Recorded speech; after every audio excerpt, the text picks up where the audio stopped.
Today we are going to start chapter number 7, coordinate geometry.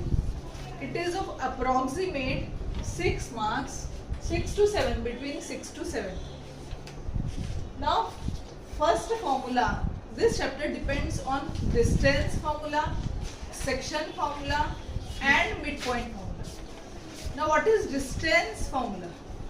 If any 2 points lie on Cartesian system, that is between x-axis and y-axis, any 2 points are lying and the coordinates of point, let it be point P and Q. Point P has coordinates x1, y1, Q has coordinate x2, y2, and we know that x coordinate is known as abscissa and y coordinate is called as abscissa, y coordinate is called as ordinate.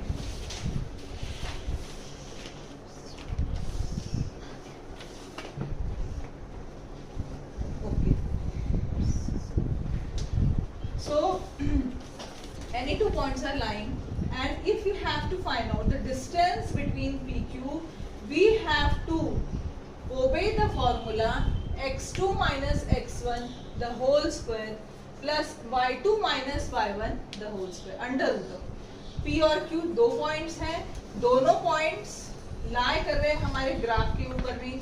अगर Cartesian system में लाई कर रहे हैं तो naturally उसका x coordinate and y coordinate रहता है, हमें पता है. तो P का कोऑर्डिनेट x1 y1 है, Q का कोऑर्डिनेट x2 y2 है.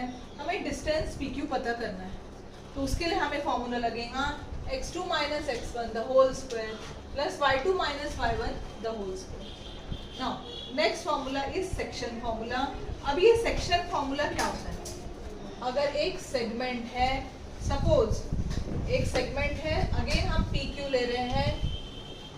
P का कोऑर्डिनेट है x1 y1, Q का कोऑर्डिनेट है x2 y2 एंड कोई पॉइंट है सपोज जो कि PQ को डिवाइड कर रहा है. सपोज R है ये पॉइंट और PQ को इंटरनली डिवाइड कर रहा है इन द रेशियो m:n.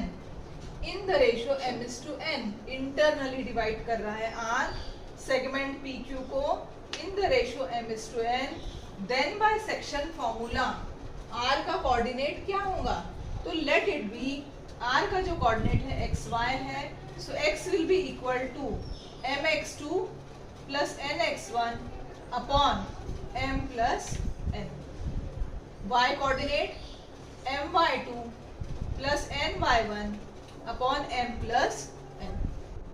तो सेक्शन फॉर्मूले में x कोऑर्डिनेट के लिए mx2 plus nx1 upon m plus n and my2 plus ny1 upon m plus n. इस तरीके से हमारे सेक्शन फॉर्मूले की मदद से हम x और y का कोऑर्डिनेट जो है वो फाइंड आउट कर सकते हैं. नाउ थर्ड फॉर्मूला है mid point formula. As the name suggest, mid point means any segment can have only one and one midpoint. So for that midpoint, if the coordinate is xy, suppose हम यहाँ पर एक segment लेते हैं, again हम PQ लेते हैं. Suppose R इसका मिड पॉइंट है, तो P1 का कोऑर्डिनेट x1 y1 है, Q1 का कोऑर्डिनेट x2 y2 है. हम क्योंकि कार्टेशियन सिस्टम में ड्रॉ कर रहे हैं, हमेशा कोऑर्डिनेट के तौर पे ही हम बात कर सकते हैं. सो R के कोऑर्डिनेट्स xy ले लेते हैं हम. अगर हमें R का कोऑर्डिनेट फाइंड आउट करना है, so x will be equal to x1 plus x2 upon 2 and y will be equal to y1 plus y2 upon 2. So इस तरीके से हम x और y कोऑर्डिनेट मिड पॉइंट का कैलकुलेट कर सकते हैं बाय मिड पॉइंट फॉर्मूला. पहला क्वेश्चन है, find the distance between the following pairs of points. हमें 2 पॉइंट दिए हैं, दोनों के कोऑर्डिनेट दिए हैं. सपोज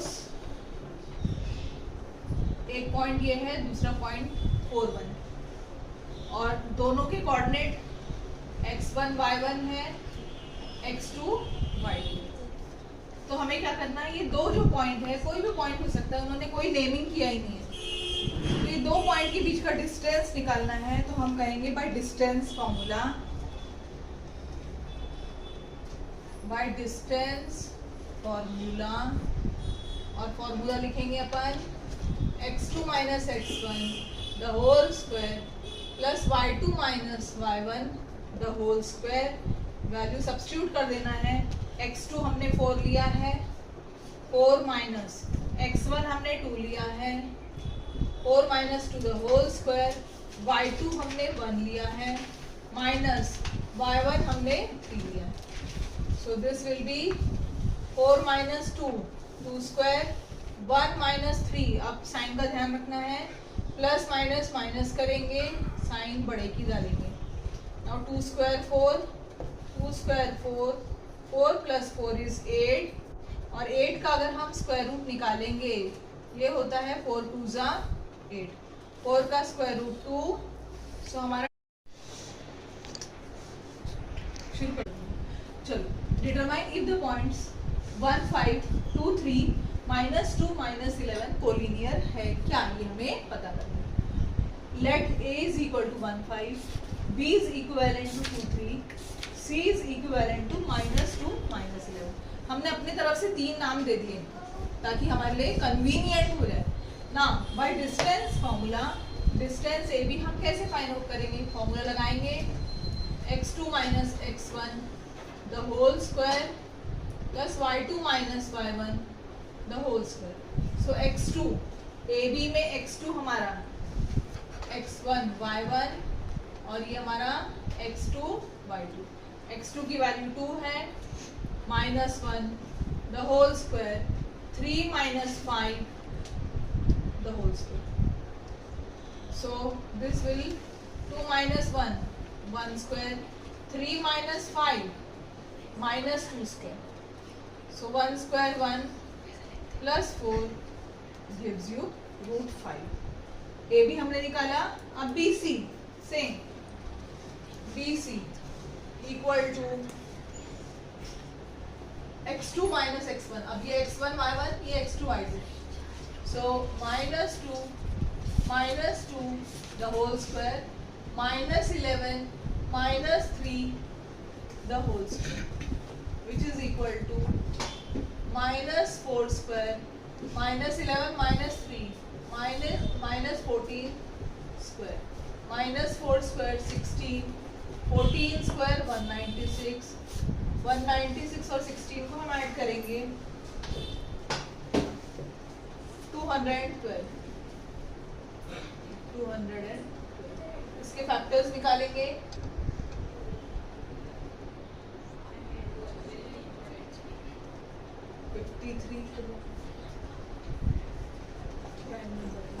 सो ये आएगा 2 इंटू 53, दैट मीन्स 2 रूट 53। सो ठीक है, 50 2 1 2 4 4 60, एक बार फिर से ऐड करते हैं 9 10 11 2 1 3 okay. Now AC find out करेंगे, AC minus 2 minus 1 the whole square plus minus 11 minus 5 the whole square, minus 3 square minus 16 square, 9 plus 256. So this will become 9 10 15 265। इसके factors निकालेंगे, 5 5 5 3 53 1 मतलब ये आ रहा है हमारा, कुछ भी नहीं निकलेगा, इतना ही रहने वाला है, 265 आ रहा है। तो हम ये देखते हैं कि कोई भी दो टर्म को ऐड करके तीसरा टर्म नहीं आने वाला। अगर हम AB प्लस BC करेंगे तो भी AC नहीं आएगा, BC प्लस AC करेंगे तभी भी AB नहीं आएगा। मतलब by adding any two terms, if we are taking any two terms and adding it, we can't get the third term. That means the 3 points are not collinear.